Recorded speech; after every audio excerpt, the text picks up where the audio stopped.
Hello, and welcome back to the Confessions About My Body podcast with your host, Jessie Gwen Fitz. In today's episode, we're going to be talking about healthy girl summer. So I want you guys to let skinny girl summer go, toxic diet culture out of your head, and embrace and have a healthy girl summer so that you feel your best physically and mentally. You create sustainable habits, you create a healthy lifestyle that you can actually enjoy and continue, how you can nourish your body, and so much more. So I'm really excited to dive into today's episode. So let's get straight into it. I don't know about you, but I spent so many summers avoiding social events, shrinking my body, worrying about how many calories I eat, stressing constantly about the fact that I need to be as slim as I can, and not actually enjoying or focusing on making memories because I'm too preoccupied by how I look, how much I eat, what my body looks like at the beach, what clothes I can wear or what clothes I can't wear, saying no to social events because I'm too scared to go. So on average, we get 80 summers and I've already lived 24 of them.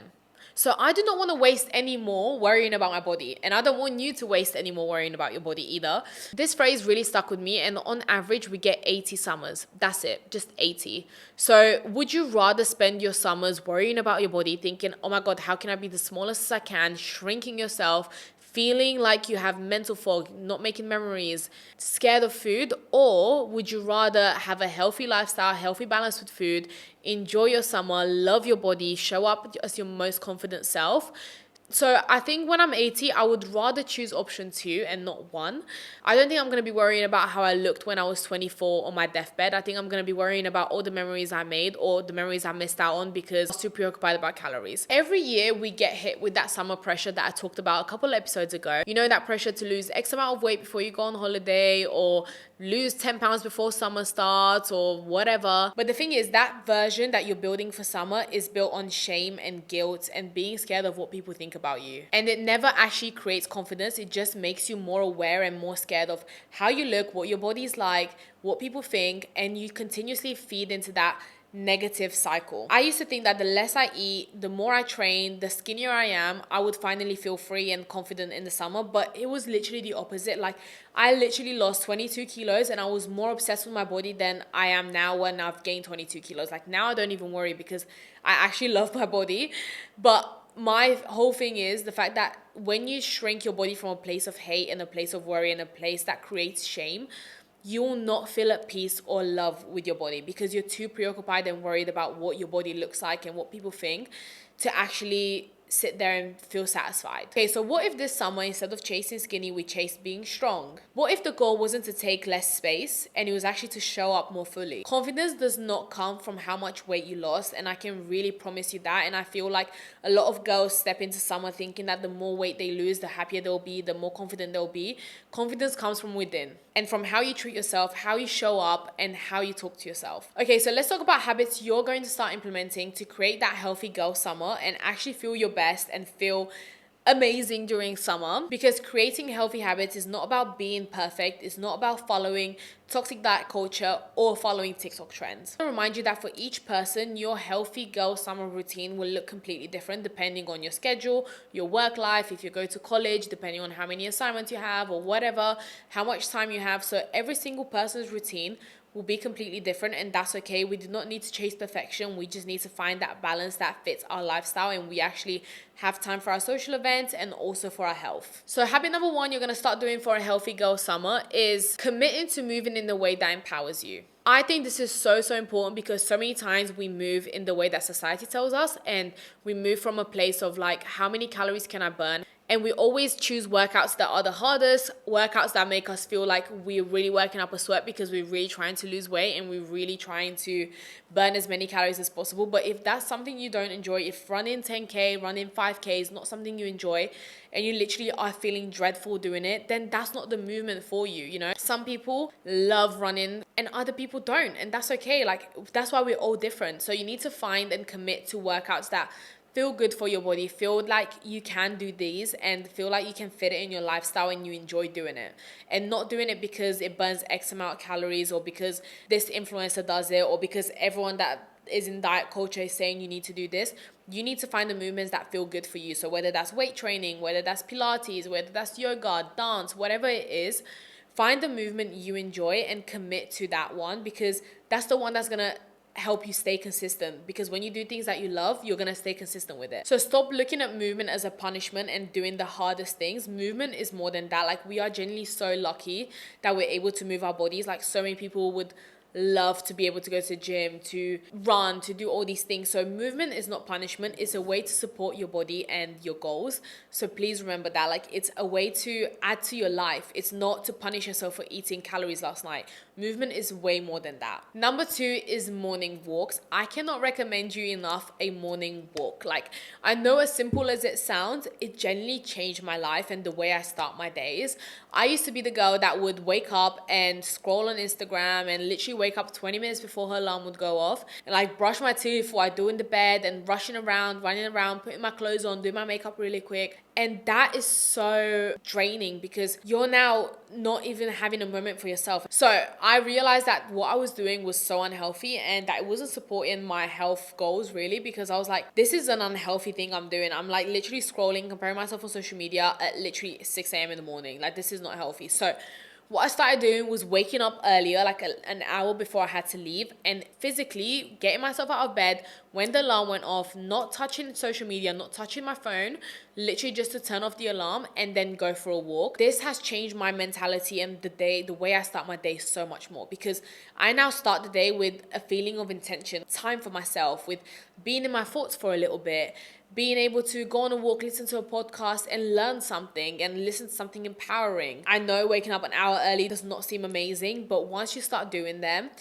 and once you stick with it for like at least a week and you promise yourself to wake up every single day and you do a walk, you don't touch social media, you don't touch your phone, I promise you will feel so much more greater for doing that. Number 3 is building healthy, balanced meals. And what I mean by that is, number 1, not stressing out about calories. Number 2, not cutting out certain foods. We do not need to be cutting out carbs. We do not need to be cutting out fats. We're going to be building balanced meals. So a healthy balanced meal looks like fats, protein, carbs, and fiber. So we really want to be starting to work with these and not cut out foods, because you need all these things in your daily life. Focus on building a healthy, balanced plate and always aiming for around 30 grams of protein. I always say to people, if you start your morning with 30 grams of protein, you will feel so much more energized for the day. You feel like you have less cravings. You feel like you won't have mental fog. The biggest thing I've done was start implementing 30 grams of protein for breakfast. So instead of having just 2 eggs, because that's what society tells me to, I have like 4. And I have some halloumi or cottage cheese or whatever. So I really build out my breakfast so that they're high in protein, and that sets me up for the day. When you actually build balanced meals, you'll notice that you have less urges to binge, less emotional eating, because your body is fulfilled. So those binges are your body's way of communicating with you and telling you eating is not enough. So let yourself fuel your body. Think colorful foods. Think having that balance between protein, carbs, fats, and fiber. And eating as little as possible. It's not supporting your body. It's only making it more stressed. Now that we talked about workouts, nutrition, morning walks, we are going to be going into habit number 4, which is creating a realistic schedule. So creating a schedule for your day is like the best thing you can do, because then you have like a little thing of like to tick and to do during the day. If your schedule only allows you to train twice a week, then twice a week is okay. Schedule it in.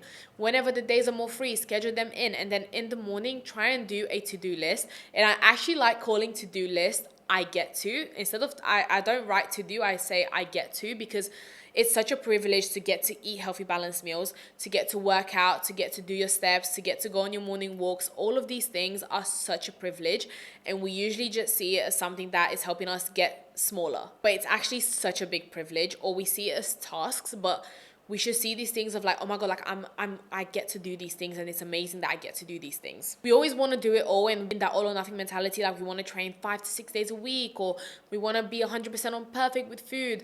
And it's normal to want to be like that, but allow yourself to find a schedule that fits your life, because that's what creates that healthy girl summer and healthy balance.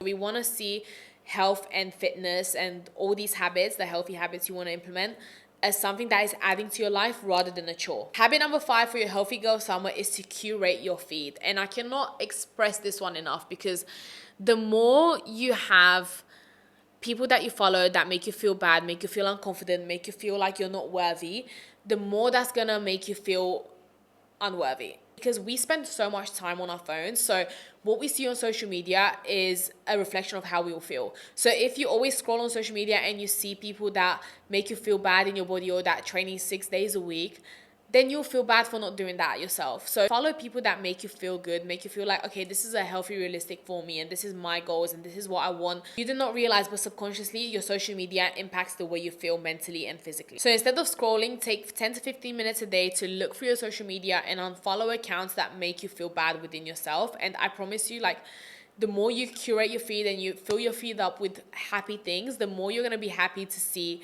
those things on your social media, and the more you're going to feel at peace within your body and your mind. Now that we talked about all the healthy girl summer habits you're going to be starting, we're going to be talking about that negative voice in your head that tells you not to do things, or tells you that you're not good enough, or you're not training enough, you're not eating well enough. The thing is, we all have that negative voice, and it's completely normal and it's okay. We are our own worst critics, but if you're going to be honest with yourself, do you treat yourself like you would treat your friend? Would you tell your best friend that she isn't worthy? Would you tell her to skip meals? Probably not. So start to think of yourself as a friend, and start to think and speak to yourself like you would to your friend, because a lot of the times we are so harsh on ourselves and we don't talk to ourselves the way we should. So I feel like when you start to speak to yourself like you would talk to your friend or your family member that they're struggling with something, you treat yourself differently. So every time that negative voice comes in your head, pause and think, would I say this to my mom? Would I say this to my friend? Probably not. You probably wouldn't. So don't treat yourself that way either, because you are worthy and you deserve to treat yourself with kindness. I'm going to leave you with this mantra for your healthy girl summer, and I want you to literally think about every single habit you're doing and think, does this build me up or is shrinking me down? So build yourself up and don't shrink yourself down. Build strength in the gym, build self-trust, build a healthy relationship with food, and focus on what you can gain, not what you can lose, because you're gaining confidence, you're gaining health, you're gaining food freedom, you're gaining so much more. So I really hope this video helped you. I hope you're going to implement these healthy girl summer habits, and let me know below which habit you're going to start implementing today, and I'll speak to you guys in the next episode.